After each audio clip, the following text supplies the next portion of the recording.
단 하나뿐인 외동딸로 자란 나는 삶이 아름다운 것이라고 믿으며 커갔다. 특히 엄마가 내 길고 검은 머리를 빗겨줄 때는 더욱 그랬다. 나는 이상하게도 머리가 자주 가려운 편이었기 때문에 엄마가 머리를 빗겨주는 것이 좋았다. 그런데 어느 날 엄마의 손에 내 머리카락이 한 뭉텅이나 뽑혀나갔다. 엄마는 너무도 놀랐다.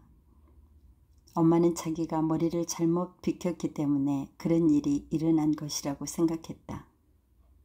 우리는 그것이 그 후 9년간에 걸친 길고 긴 고통의 시작이라는 걸 알지 못했다. 6년에 걸쳐 내 머리카락은 서서히 빠져나갔다. 나는 머리가 빠진 부분을 세상에 내보이지 않으려고 늘 최대한으로 신경을 써야만 했다. 수많은 병원을 다녔지만 어떤 의사도 원인이 무엇인지 알아내지 못했다. 여러 가지 추측만 난무할 뿐이었다. 알레르기 증상이라든가 비타민 결핍이라든가 또는 스트레스 때문이라고 주장하는 의사도 있었다.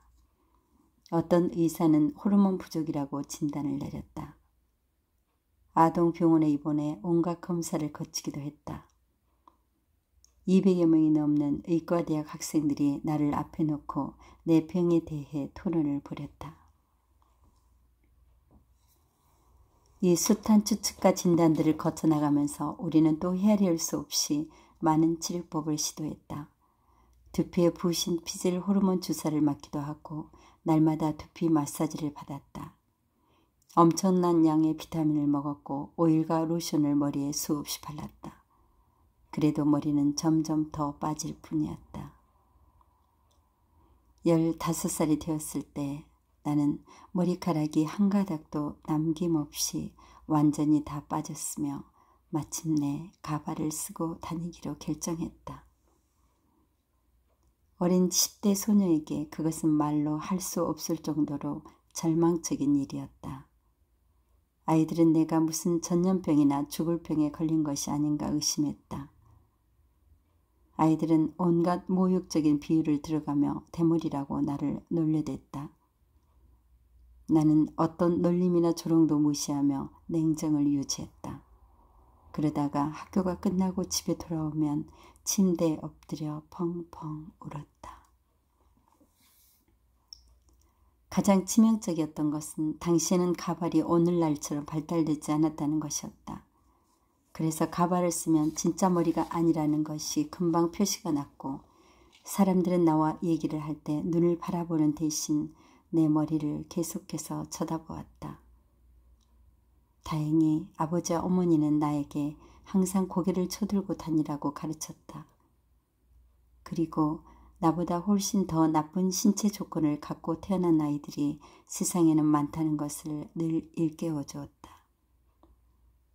하지만 운동을 좋아하고 다른 아이들처럼 신나게 뛰어놀고 전형적인 15살 소녀에게 그 가발은 매번 난처하고 당황스럽기 짝이 없는 순간들을 안겨주었다.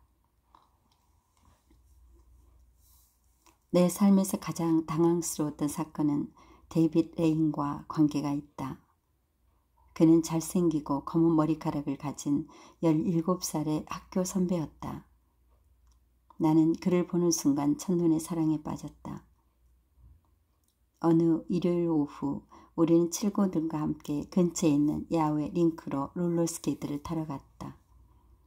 사실 우리는 이날이 오기를 무척 고대했었다. 오랜만에 부모님들이 우리에게 밤 늦게까지 놀도록 자유시간을 준 것이다. 이 특별한 일요일, 그곳에 롤러스케이트를 타러 온 모든 사람들이 특별한 게임을 하게 되었다. 세 사람이 손을 잡고 타다가 호루라기가 울리면 순식간에 방향을 바꾸는 게임이었다. 그런데 믿을 수 없는 일이 일어났다. 내 친구와 데이빗 레인 그리고 내가 한 조가 된 것이다. 이것은 내가 데이빗 레인의 손을 잡는다는 것을 의미했다. 나는 그것을 생각만 해도 심장이 뛰었다.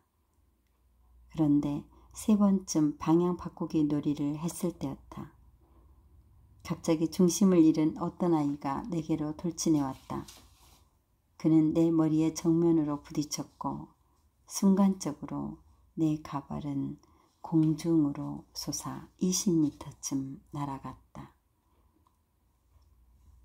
데이빗 레인이 옆에 서 있었기 때문에 나는 참을 수 없는 굴욕감을 느꼈다. 그가 내 완전한 대머리를 보게 된 것이다. 롤러스케이트장 안에 있는 모든 사람들이 일시에 동작을 멈추고 나를 바라보았고 내 친구 하나가 허겁지겁 가발을 집어와서 내 머리에 뒤집어 씌웠다. 그런데 너무 서두르느라 그 친구는 가발을 거꾸로 씌우고 말았다. 구불거리는 긴 머리가 코와 입을 가리고 짧은 앞머리는 목 뒤로 돌아간 것이다. 얼마나 우스꽝스러운 모습인가. 당장에 내 친구들 모두가 나를 에워싸고 서둘러 여자 화장실로 데려갔다. 화장실에 들어섰을 때 나는 오로지 죽고 싶은 생각밖에 없었다. 친구들이 나를 달랬지만 나는 화장실 밖으로 나가고 싶지 않았다. 사람들의 시선과 귓속말을 견뎌낼 수가 없을 것 같았다. 무엇보다 데이빗 레인이 혐오스러운 눈으로 나를 쳐다보는 것을 어떻게 견딘단 말인가. 나는 눈물을 펑펑 쏟으며 화장실에 있는 공중전화로 아버지에게 어서 데려와 달라고 애원했다. 하지만 아버지는 단호하게 말했다. 아버지가 그때처럼 매정한 어조로 내게 말한 것은 그 이전이나 이후에나 한 번도 없었다. 안 된다. 넌 어서 눈물을 닦고 머리를 정리한 뒤 다시 롤러스케이트를 타러 나가라. 나는 완전히 버림받은 느낌이었다. 아버지는 언제나 나의 우상이었다. 그런데 왜 나를 구하러 달려오지 않는단 말인가. 30분에 걸쳐 3차례나 전화에 매달려 외원했지만 아버지의 대답은 한결같았다. 안 된다. 어서 밖으로 나가. 롤러스케이트를 타라. 그때였다. 내가 친구들에 둘러싸여 화장실에 앉아 하염없이 눈물을 떨구고 있을 때 데이빗 레인이 나타났다. 그는 여자 화장실 안까지 곧바로 롤러스케이트를 타고 들어와서는 내 손을 잡고 다시 스케이트를 타러 나가자고 부탁했다. 나는 눈물을 닦고 얼굴을 똑바로 쳐든 뒤 내가 사랑하는 그 소년과 함께 밤늦도록 롤러스케이트를 탔다. 그로부터 몇 달 뒤 한 젊은 의사가 뜻밖의 진단을 내렸다. 내가 걸린 병이 이름도 어려운 독두병이라는 것이었다. 그것은 내 자신의 털구멍에서 분비되는 화학물질에 내 몸이 스스로 알레르기를 일으키는 병이었다. 그 알레르기 반응 때문에 내 머리카락이 빠졌던 것이다. 그 의사는 내가 얼마 후 생리를 시작하면 내 몸에서 분비되는 화학물질이 달라지기 때문에 거의 틀림없이 머리가 다시 날 것이라고 진단했다. 마침내 정확한 병명과 논리적인 원인이 밝혀진 것이다. 두말할 필요 없이 16살이 되었을 때 나는 생리를 시작했고 머리카락이 다시 자라기 시작했다. 6달 만에 나는 더 이상 가발이 필요 없게 되었다. 지금 나는 허리까지 내려오는 긴 머리를 자랑하고 다닌다. 그 억울한 세월을 보상이라도 받듯 실제로 내 남편에게 맨 처음 나를 보고 나의 어떤 점이 가장 끌렸느냐고 물었을 때 남편은 진지하게 말했다.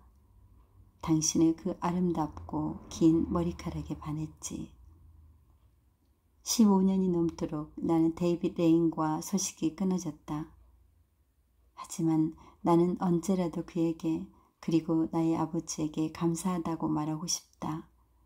그 두 사람은 대머리 소녀의 인생에서 가장 당혹스러운 순간이 될 수 있었던 기억을 사랑과 친절의 기억으로 바꿔준 사람들이다.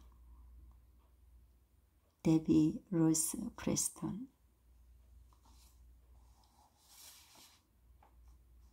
우리는 살면서 겪게 되는 수없이 많은 난관은 우리를 절망의 낭떠러지에 떨어뜨리기도 하지만 어떤 경우엔 귀한 양분이 되어 우리 삶의 지침이 되기도 한다.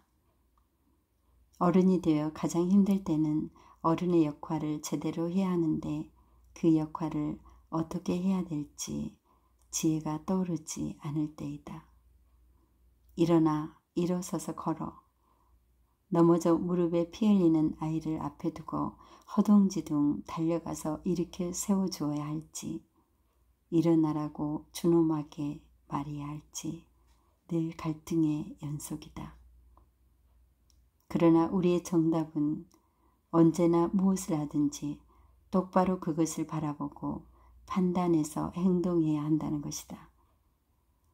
피하려 들지 말고 직시하지 못하면 결국 우리는 삶의 길에서 앞으로 나아가지 못하는 실패한 인생을 살게 될 것이기 때문이다.